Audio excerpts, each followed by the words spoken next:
Greetings and welcome. I am Jauffre. Oh, hold, just a moment. Much better indeed. Greetings and welcome. I am Jauffre, the pardoner, patrician of the city of Aldana. If you are reading this, doubtless you know of me, the mightiest merchant of the north, peerless statesman and friend to all.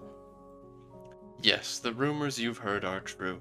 My brother Blorkus has been murdering the whole family, while his twin Frayne covers up his crimes and deviance for his own twisted sense of judgment. My father has left the family and estate in my hands as he gallivants across the world, making new bastards to replace me undoubtedly. And yes, I am convinced that the dragons are going to come back from the north and burn everything to the ground.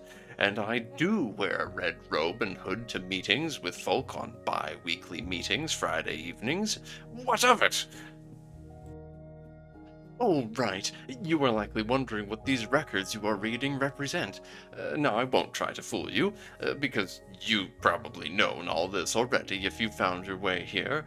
Blorkus has probably either thrown me into the Sea of Ruin or had Frayne perform one of his interrogations by now, so hiding it hardly matters. These notes of mine represent something I've heard called a canon by those stuffy, fish-headed scholars. I prefer the term Wiki. Like the name? Great, isn't it? I came up with it myself after a session of prodding my archivist, Nenad, about various obscure definitions and words. He is oh so fun to irritate. He said the word comes from some tribe or other on a set of remote islands far south of here, that worship a sea dragon of all things. It's always bloody dragons. Everyone worships them because they're going to come eat us. Oh, my apologies. I tend to write my thoughts out loud as I think them, and I'd hate to erase them now. Ruins that authentic feel, you see. Now where was I? Oh, of course, yes. The word wiki, it means quick to those southerly folks, and I want to archive this as a quick way for people to learn about the wide world, beyond all that talk of what color certain elves' hair is, was, and who should be in charge of that drab, kingless kingdom called Gondor, from which Vidumar Vierling claims his ancestry resides, as if that doesn't make him and his meat-headed, anti-Easterling ravings all the more irritating. His wife is quite the looker, though, and he isn't so bad on the eyes himself. Now, if I was just a little more like my brother... Regardless, I am sure that he, along with all the other wine lords, whether baron, viscount, or marquis, will face justice at patrician hands soon enough. The Coldana family seeks to bring doom to all Dorwinion with its claims that Dorwinion at large is allied to the Bardings of Dale merely because their families are married, as if this was a monarchy or some such nonsense. My family's blood has been in Dorwinion since the Logath and Rovenorum peoples first met in these desolate lands, while Dale is such a childish realm that their current king was alive at its founding. In fact, at the time of writing this, I have been in contact with a rather intellectual man by the name of Huz from the Golden Realm. With the support of my fellows, he intends to conquer the land of the Long Lake and show the Dalemen their place. All he requires is that we send him some mercenaries and distract the Coldana family for a time.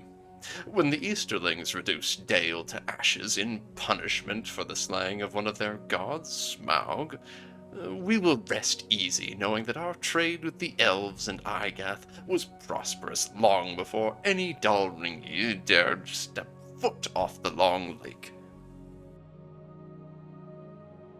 Note to self. Be sure to contact Fornagath Baravidinian after this writing session.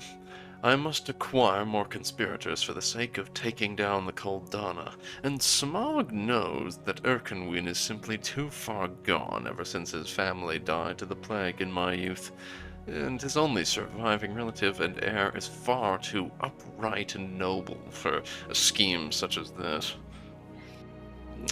Where was I? Yes, Nenad. As for my archivist, Nenad travels across the world, you see. A scion of the preeminent power of Harad, he says. A vast and unstoppable power called Chelkar. They worship a large bird or something. I don't know. I'll write about them at some later date. I'll be evicting him at the end of the month, you see. He has been lounging around for far too long, and I need him to travel to the land known as Abrakan for me. I keep hearing conflicting tales of that land. Some claim it's ruled by an evil spirit known as the Golden King, and some sort of dark sorcerer hailing from the lands of the Sea People, men of the West, or whatever those pompous fools from that sunken star-shaped island call themselves. Other tales tell of a barren landscape void of life and dominated by a mirror of fire. Sounds like a nomad with a magic candle lives somewhere near that, or some such thing. More recent tales claim that there never was a Golden King in that land at all, though. They say that the region has been ragged and disunited, full of mountaintop cities with sorcerous cabals and lowland bandit kings that raid nearby lands of Erisor, Kai, Serene, and Seems Nenad wrote many different times words such as Naftra, Nerferet, and Narafat over and over across the lands of Western Serene. Clearly I must speak to him about it.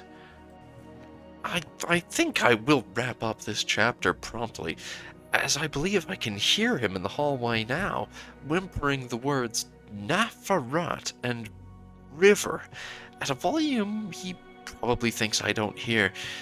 I'll be sure to indulge him in his delusions and let him pass by this supposed river of Nafarat. I can send him on a journey past that way, perhaps, next. Maybe he can document that region known as the Seven Lands, Thani Hazard, as the locals call it, I believe. Now I must thank you all for reading, whoever you end up being, and hope you come back to my collection another time.